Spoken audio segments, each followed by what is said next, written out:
Fair warning, if you don't like creepy critters, this might not be the episode for you because we're featuring crazy bug guitars. So let's kick things off here with model number LP Bugs. This unorthodox Les Paul standard was birthed in the year 2000. You can tell it's got some historic specs to it due to the fact that we've got the ABR1 bridge and our black bonnet style knobs. So perhaps it could be an R8, R9, or RO. But quite shockingly here, we just have a natural clear coat finish with a two-piece flame maple top, but we've got these bugs drawn all over it. We've got our little green and blue dude over here, got our friendly tiger striped beetle, kind of a scary hairy zebra pattern guy here, playing a drum, little doofy friendly guy with blue eyes, and his yellow lady friend over here. And we're not even going to talk about that one, or this big red behemoth over here. But you'll notice that's not all that special with this one. It actually has black binding. Gotta remember, the year 2000, Gibson was not throwing black binding on everything. You also have that on our fretboard, and take a look at these inlays. They're made out of abalone, probably trying to play off the iridescence of some beetles. Now, unfortunately, we do not have a photo of the back of this guitar, but we can assume it's mahogany and natural. But if there's any more creepy crawlies on it, we'll just leave that to our imagination. But you're probably curious, what's our story behind this? Before I tell you that, we need to paint the story. You gotta remember, the official Gibson custom shop doesn't open until very late 1993. Took them a while to figure out exactly what they were wanting to do. So just remember, this is like 6 years into it, they're experimenting yet, and realistically, having fun. So apparently there was a Gibson custom direct service where you could pay a membership fee of approximately $500 to give you access to the rarest of the rare, you know, these weird things the custom shop was producing. But this particular guitar, Gibson commissioned an artist, Carol Paulson, as part of their Art of the Guitar program to paint them not one, but two bug guitars. One being this Les Paul and apparently an ES5. ES5s are pretty fascinating guitars with triple P90 and or humbucker pickups. Honestly, that one is pretty cool. But according to Chris's Guitars website, that ES5 was damaged, never ended up getting sold until it was put into a charity auction. And apparently he got it from an IRS auction, where the original owner was forced to sell a whole bunch of his highly prized guitars.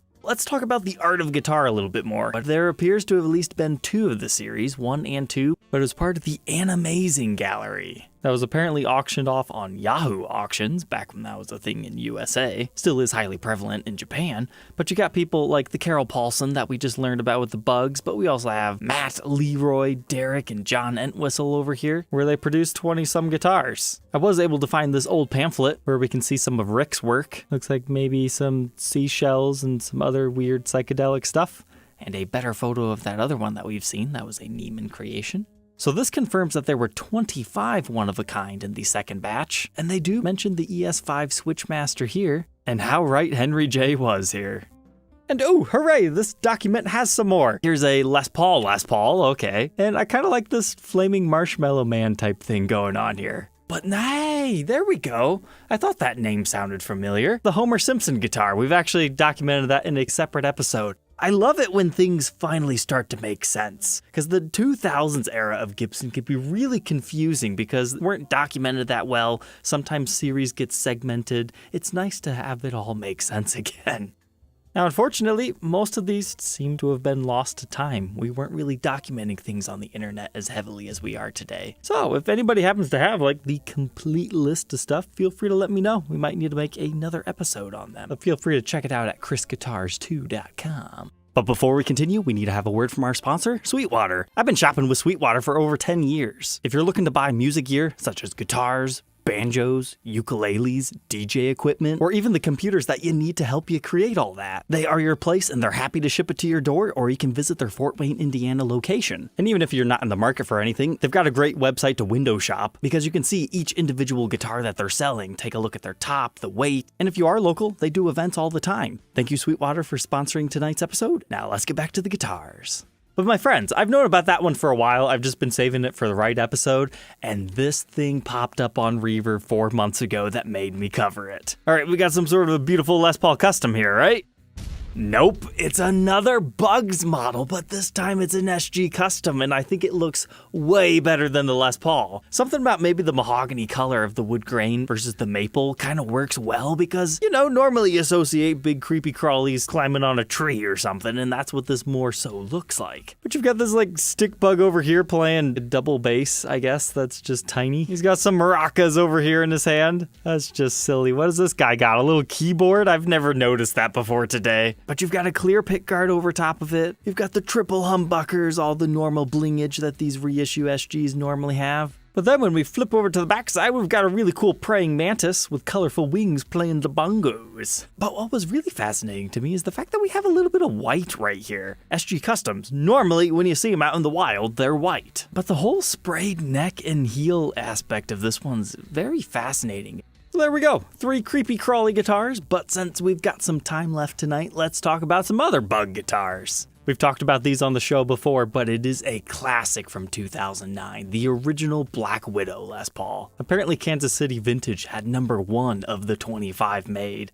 I'm not sure how long ago they had this thing, but I would like to add one of these to my collection. I regret selling the one I did. We've seen number 1 and number 25 now show up. It was kind of a whole dilemma because after I made the video saying that it was stolen, a viewer of the show was actually the one who won the eBay auction previously, so he reached out to the person that it rightfully belonged to, and in a roundabout way, I think the guitar got back to him. So there was a happy ending to that story. But anyways, this one doesn't have a big creepy spider on the top of it, it just has the red vibes everywhere. Very spooky headstock. And then what we're really looking for here are Black Widow Spider on a Stinger. Super cool guitars. They might look like a Les Paul Custom, but technically more like an R7 because they do not have the binding on the back. But yet they still have all the other custom appointments like mother of pearl block inlays with ebony fretboards. If you're talking creepy crawlies, you can't forget about the Les Paul Centipede. They utilize a blue burst finish with yellowed binding, all gold hardware, but use a red lacquer over top of the headstock, and give you this little friendly guy on the back, so you understand why the colors are the way they are.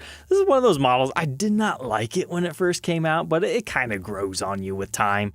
I did buy one and it arrived broken. It actually did finally show up for sale on eBay again, but the seller who got it at auction didn't realize that it had been repaired, but then it gets relisted and they try to sell it for over a year at crazy prices, but then they dropped it really cheap. One of my dealer friends got it and then sold it to one of his customers, and then I think he just recently sold it too. That's kind of an interesting story on that one. Continuing on, we've got SpiderMan guitars. Not quite the same creepy crawlies out there, but there's 2 different versions of the amazing SpiderMan web slinger version.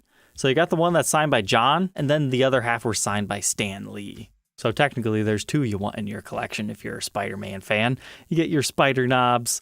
It's just a screwed on graphic. Honestly, I'm not a big fan of these, but they do have the interesting inlay on their fretboard over here. And if these 3 aren't enough spiders for you, there's another one on the headstock. But then the 2002 Spider-Man movie Les Paul is absurdly expensive if you can find a real one. I think it mainly comes down to that was a very popular movie and there were very few of these things made. It's no longer just a screwed on graphic, it's like a actual graphic underneath the finish that looks pretty nice.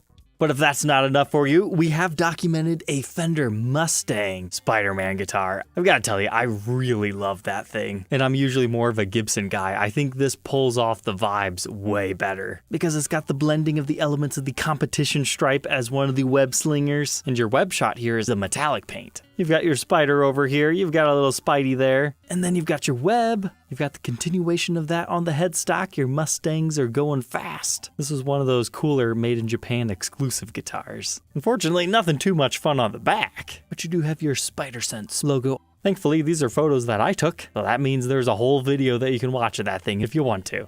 But if you need even more legit spiders in your life, what about this NAMM show display piece from 2020? It's one of the very early Rick Hinrichen creations as the master carver for Gibson. So it had spiderweb sound hole design with a completely open back that scared a lot of people that it would just break or something, but according to him, it was very secure. But then there is a heel cap carving of a woodlouse spider. A lot of the web was actually finish checking, and just kind of like the Web Slinger 1, he did a similar purple web design on our fretboard, and it's just one of those designs, the more you see it, the more you enjoy it. I actually interviewed Rick about this guitar, so if you want to learn more about the history of that one, feel free to check into that. And our next one is actually really cool. The only downside is I couldn't find that many photos of it. Otherwise, I would have featured it earlier this episode. But these are real beetles that this guy went all over the world to collect. He's like an entomologist. He's got the website whatsthatbug.com. And he just encased them in this clear epoxy guitar, which the effect is actually quite stunning. Because remember, I was talking about the iridescence of some of these beetles. It's kind of like a flame pattern in a roundabout way, if you like bugs, that is. It almost looks like he puts beetles in the neck, too.